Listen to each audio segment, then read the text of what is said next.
Hey everyone, welcome back to the channel. On today's episode, we're gonna take this fence from looking like this, where it's just poles, and we're gonna turn it into an 8-foot fence, side by side, all cedar. So come along with us as we show you guys at home how we knock that out. First things first, we gotta get our material spread out and get our tools unloaded out of the truck.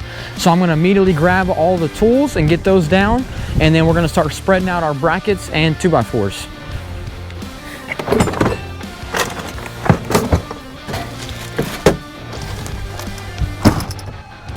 We gotta take care of the priorities first. Get all the water in the cooler, and then really take care of priorities. Get some ice. Here in Texas, it is pretty hot, and it gets hot quick. By 10 o'clock, it can be almost 90 degrees sometimes. Got the priorities straight, and gotta get the old trusted handy dandy tool bag. David's already got majority of the 2x4s spread out. What we like to do, even though it's a little chaotic, it actually makes a lot of sense. We go ahead and stage our material first. So we get our one kickboard on the ground closest to the poles. We leave these a little bit of space so that when we're working here in the middle, we have the kickboard installed, and we have a little bit of space right here in the middle to actually work. So we can turn around and grab our 2x4s, and we put everything on the side of way the fence is going to face. So we stage everything. Now the next thing we're gonna do is start putting all the brackets on, and we start with our edge brackets first. And I'll show you guys how we do that. We use a picket for a template, and then we get this one over here put on first, and then we put the very end pole down there on, and then we chalk line all of our poles using a chalk line, and then that tells us where to put our brackets, which makes everything perfectly straight. So it's really simple. It takes a little bit of time to set up, but then when you get to the phase of actually straightening out the 2x4s, it is perfect almost every time, just because of this little extra 5 minutes that you take beforehand to prep. So we'll show you guys how we do that, and in the meantime, let me get my tool bags on. Let me get my hoodie put on, because it is about to get really hot. Next week's supposed to be 100, bro. 98. Yeah, 98, probably with a heat index of like 100. Got my hoodie on. I'll probably switch over to the sombrero in a little bit. So right now we're good to go, and we're gonna start with, I said, the brackets and get that put on. Trying to get my tool bags set up. Oh, my tool bags are all over the place right now. Okay, so for our fencing, we use all galvanized nails. So I'm gonna go ahead and keep these in here. Just 2 strips of nails, 3-inch ring shank galvanized so they don't rust, and also so they grab better. We use these screws. I don't know what size they are. I know the head is 7/16, and then they're 1.25-inch screws. I don't know what the thickness is, but those are the lag screws that we use for our brackets. And then we also have a preference on the brackets that we use. We like to use 2-piece Simpson brackets because it's a lot easier for us to install, and for if we ever have to add on to the fence. These are the screws for those, so we keep a bag of those. And the brackets, the way they look, are like this. They're 2 pieces, and they snap together. They have a little insert that clips through, and the pole goes right in the middle, and then you have your 4 screws on the side. And the reason we like these is because if you're ever doing like a metal fence, or if you're ever doing something where you have to screw directly to the pole, these brackets fit tight to the pole. So if you ever have to, in a random instance, you can use a self-tapper, and the face of the fence doesn't change because of you having to screw that in. I hope that makes sense. With the other brackets, the fence is spaced off, so we like these, and then these are a lot easier to work with because they can slide in around the pole versus having to go over the top. So that's why we use these, and David's already got everything spread out. That boy is hustling. Another thing that we like to do is we like to make a pattern, and this pattern is for our brackets. So what I'll do is I want the bottom of my picket to sit 2 3/4 on my kickboard at the bottom. So I'll make a mark right there, and that is my indicator on where this picket goes. I'll take my kickboard and I'll line it up to that pencil mark, and that will tell me where every other bracket goes. So then I mark my top one, and I know that I want a 2x4 at the very top of my pickets. So I come down, I find the center, 1 3/4, which is the center of a 2x4, and then I go 1 inch each way, and that indicates the bracket. Our brackets are 2 inches wide. So if I make a mark there and make a mark there, that will indicate where my bracket goes. So now I can take this picket and I can set it against my pole, and then when I set it against my pole, all I have to do is line up my bracket with these marks, and this tells me where the bracket goes. And then what I also do is now, since I have my top one and I have the mark for the kickboard on the bottom, I can evenly distribute this for the ones in the middle. So I'll find my measurement from top to bottom, which line it up there. I got 90.5, and I know that I want 1, 2, 3 brackets, so I'm gonna have 4 spaces. So 90.5 divided by 4, 22 and 5/8. Okay, now that I have the measurement or the math on that, 22 and 5/8. So boom, 22 and 5/8, and that's our center mark of our bracket. And so I'll go an inch both ways, 22 and 5/8. It's a little bit confusing setting it up, but once you actually get it set up, it makes your life a lot easier. You can borrow my knife. Oh, you got it? Okay. Thank you, bro. Thank you, bro. Appreciate you letting me borrow my knife back.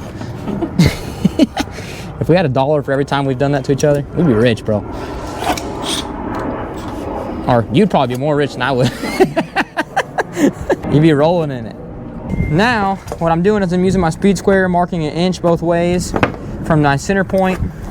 And what you can see is now with my pattern, which we call our pattern, or in Spanish, your patrón, which is your pattern or your boss.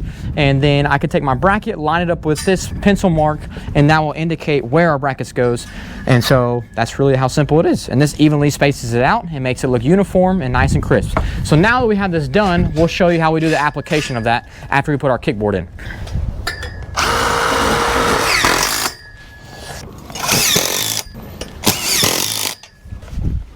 I went ahead and used my picket for a pattern, and just like how I said earlier, is we line it up on the bottom on our mark right there, and I'm able to transfer the marks, the pencil marks, to my pole, and that indicates where my bracket goes. So now that I have that, I can come back with my bracket and put it like that, and there's no math or trying to figure out anything now that we're at this stage, because I already did it prior to everything.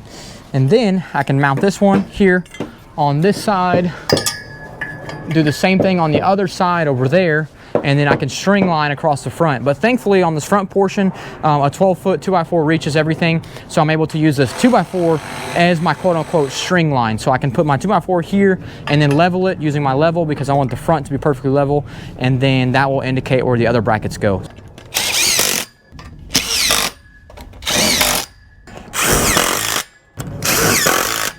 We got all of our 2x4s up on this front section, and then we're gonna add one more to the top right here, because we're gonna make our door be this little section right here. And then we don't want to go all the way to the top because it's 8 foot, and you don't necessarily need an 8 foot tall door on a gate, and it helps if they're all tied together across the top. It keeps it from being flimsy instead of it being a small section here, gate, small section. And so having it tied together on top is a lot nicer. So we're gonna add a 2x4 right there right now, and the same thing for that side, a 2x4 across the top. So there's a gate right there, and then a gate right there. And then once this front section is complete, we're going to use these runners as our quote-unquote boss to go from here to the very back corner way over there. So once we get this done, we can jump to that long section of 80 foot of fence and knock that out. But here's where we're at currently.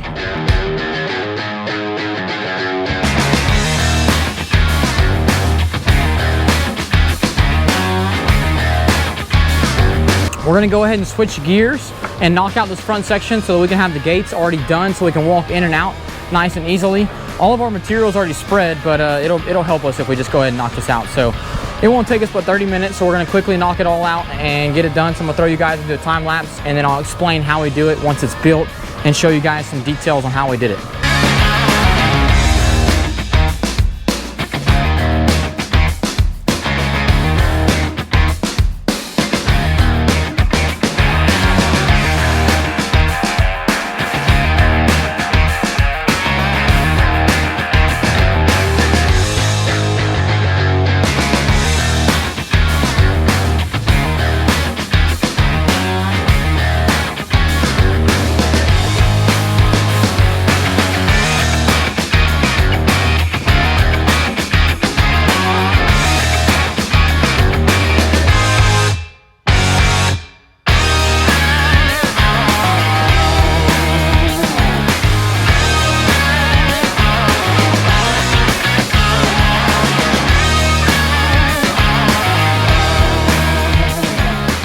On the back side of our gates, this is how we knock out all of our bracing. We go from one side or one top corner down to the other side, which is the other corner of the next runner, and then back down the other side, and we create kind of like an X or an S or a Z, whatever you want to call it.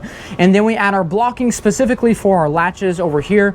We put one piece of blocking on this side along with another piece of blocking over here, and then another one right here, mainly because on the front side, let me show you guys, we got this one on the side right here that catches our latch. So that block is for the side, for the 2 screws that go in there. Makes it super simple. And then we do a little side notch into the picket so that it scoots it over and doesn't allow it to rub. And then this blocking right here on this side specifically is for the up and down latch right there, so you have somewhere to grab when you open and close it. And then the other block right here is specifically for these 2 screws. So this one screw misses, this one screw actually hits the 2x4, but this one misses, so we add that other block behind it going left to right. So that's how we do our gates. And then we add our 3 hinges right there, boom, boom, boom. We leave a little spot that's connected across the top so that the fence is nice and nice and strong. And we had a notch down below the fascia and the soffit of the house right there. So that's how we did that little detail. It turned out really clean, really crisp. And then we went all the way across with our trim on the top and made sure that that top section was connected for above the gate to make it nice and strong. And that is how we do our gates. And then earlier in the video, you saw that we did a notch on the bottom of our kick plate. And that is mainly because when we open and close this, it doesn't rub on the ground. We got nice and good clearance. And so that's how we do that. All right, now that we got the front done, we're jumping on to the long 80-foot section down the side. We're getting our first sections done. With 8-foot fencing, we like to do, or 8-foot tall fencing, we like to do our posts every 6 feet. So we got our 12-foot runners, and that's what we're putting in right now. We went ahead and put all of our brackets on. We use our string line or our chalk line to indicate where they go. All I did was put the one on the very end down there, and then put this one over here, and then chalk line every pole in between that. That makes our brackets perfectly straight and in line, and allows our 2x4s to come out a lot more straighter. And it's a lot more better. And it saves time when we get down to the end, when we go to straighten everything out. The 2x4s are 90% of the time pretty much perfect because of the way we did the brackets.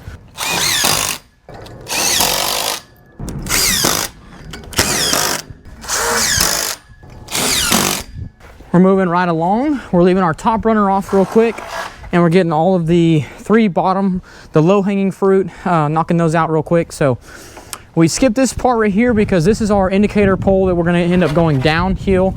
Right here with the terrain that we have, we're gonna end up going downhill. So we're gonna have to cut these, and we just went ahead and skipped it for time's sake.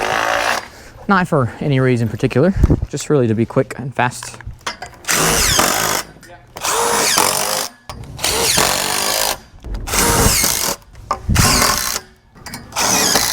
Here's how we accomplished the part over here against the fence, or against the old existing fence. We went ahead and attached a 2x4 to the other fence over here using GRK screws, 3 inches long, so then we could put our rails on the front of that. So it was a lot more difficult to put a post in that corner because there was already a post there that was original before we ever got here. So down there in the corner there was a post. So it was more simple just to put a 2x4 runner on the fence sideways and then nail or screw our rails to that. So that's how we did that. Now all we lack is the one across the top, and then we can straighten these things out using our eye or string line if needed, and then we can finally get to knocking out all the pickets and nailing these things on. So we're moving right along, and here we go. We're going to try and get this thing finished up today. This is probably not recommended by OSHA, but this is how I use the ladder.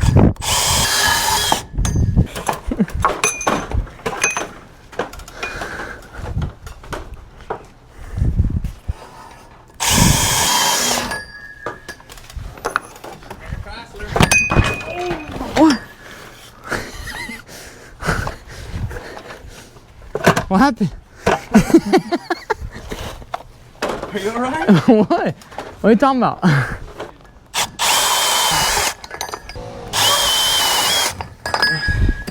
Our brackets are on up top and we got our post cut.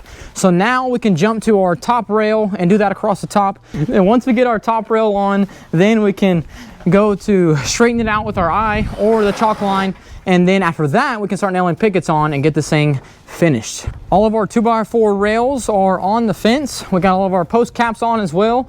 And we are ready for the pickets to go on. So I'm gonna start down in that corner, and I like to work right to left so that I can hold it with my left hand and then nail with my right, and that allows me to work smoothly and be able to get done as fast as possible.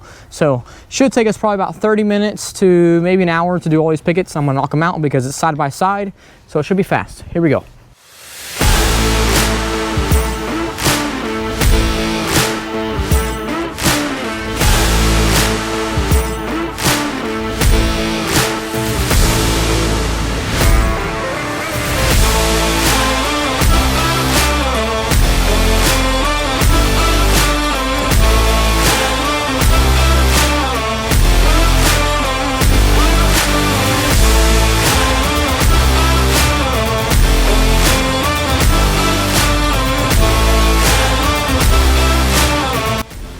All of the pickets are on.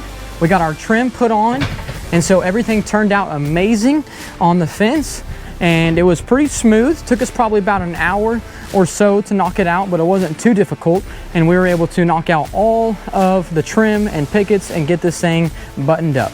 That's a wrap for this video. Thanks for tuning in with us as we knocked out this 8-foot side-by-side cedar fence here behind me. Hopefully all the tips and tricks were able to help you guys at home figure out how to take care of a fence like this. Maybe you're a homeowner, maybe you're a contractor, whatever the case may be, hopefully we were able to help you learn how to do this fence here behind me. Until the next one, keep on building.